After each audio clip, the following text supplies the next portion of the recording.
The absence of Eric Idle created a gap in the Monty Python lineup.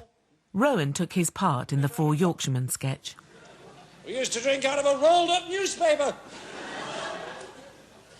Best we could manage was to suck on a piece of damp cloth. For me, I was living a fantasy of actually being on stage with the Monty Python team doing a Monty Python sketch.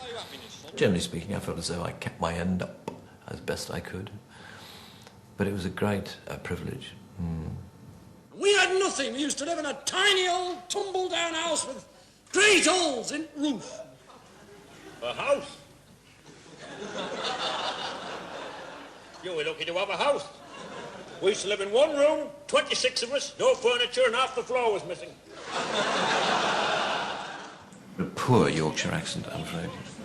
Like all my accents, are not at all good. Not at all good. Accents are not my thing. We used to have to get out the lake at 3 a.m., clean the lake, eat a handful of hot gravel, work 20 hours a day at mill for twopence a month, come home, and Dad would beat us about the head and neck with a broken bottle, if we were lucky. Right. I used to get up in the morning at 10:30 at night, half an hour before I went to bed. Eat a lump of freezing cold poison, work 28 hours a day at mill, and pay mill order to let us work there. And when I got home, our Dad used to murder us in cold blood each night and dance about on our graves singing Hallelujah.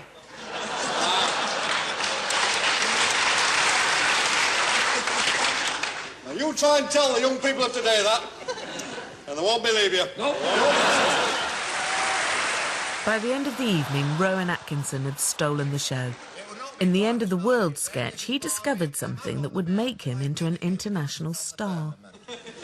And will there be a mighty wind? Certainly there'll be a mighty wind. Will this wind be so mighty as to lay low the mountains of the earth? Really, all I was trying to do with this sort of croaky voice was to do a Dudley Moore impersonation. What's odd for me when I look at it now is because it is the forerunner of the voice that I eventually homed in on for Mr. Bean. As to lay low. As to lay low. The mountains. The mountains. Of the earth. It felt funny at the time, and so I thought when we were trying to think 10 years later, it must have been for a voice for Mr. Bean. That was just the voice that I'd done that had amused me the most. And so we used it. Yeah. Prepare for the end of the world. 30 seconds. Have you brought the picnic basket? My defining comic hero at the time was John Cleese. You know, I was 23, whatever I was at the time, and John was the man. Good evening, Michelangelo. I want to have a word with you about this Last Supper of yours. Oh, yes? I'm not happy with it. Oh, I know, you don't like the kangaroo. What kangaroo? Well, I'll paint it out, no problem. I never saw a kangaroo. Well, it's right at the back, but I'll alter it, no sweat. I'll make it into a disciple. That's the problem. Right. The disciples. Are they too Jewish? I made Judas the most Jewish. No, it's just that there are 28 of them. Not all the sketches were old favourites. Cleese wrote The Last Supper originally for the BBC, who rejected it as blasphemous. I don't mind, I was never... John phoned up and said he'd got this sketch, which he'd written for Python, but the BBC had banned. I don't really know who it would have offended, but things were different then. We were both very busy with other work that week, and we never got together to rehearse it. So we memorized it separately and then rehearsed it over the phone. We only ever did it at the show itself, which was very scary. Look, the Last Supper is a significant event in the life of our Lord. The penultimate supper was not, even if they had a conjurer and a steel band. Now, I commissioned a Last Supper from you, and a Last Supper I want. Yeah, but look... With 12 disciples and 1 Christ. One? The Amnesty audiences were just terrific. There was a wonderful responsiveness.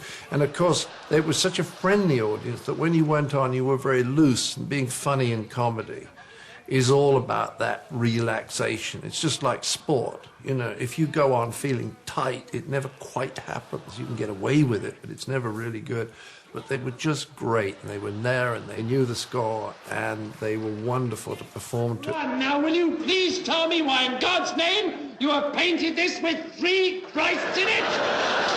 It works, mate! It does not work! It does! It looks great! The fat one balances the 2 skinny ones. There was only one Saviour. Well, I know that. I mean, everyone knows that. But what about a bit of artistic license? One Redeemer.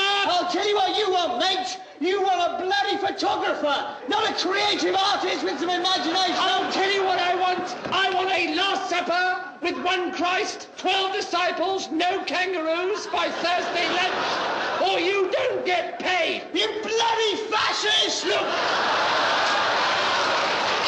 Bloody Pope, mate. I may not know much about art, but I know what I like. He has an extraordinary presence, which is not just charisma, it's also slightly frightening. And if you watch the close-ups of him as the lawyer, for example, in the courtroom sketch, it just shows you those extraordinary eyes and how he will always go just further than any other comedian would ever go. You do feel you're looking into the eyes of someone who is seriously mentally disturbed. I think that's part of the joy of it. I suggest that you murder these people. Yes, sir, I did. I put it to you that you murdered these people. Yes, sir, I did. I submit that you murdered these people. I didn't murder these people. Did you or did you not murder these people? Yes, I murdered these people. Yes or no? Yes, I murdered these people. Answer the question! I murdered these people. Please wheedle this out of your nose. Mr. Bartlett, you do realize you're meant to be the counsel for the defense.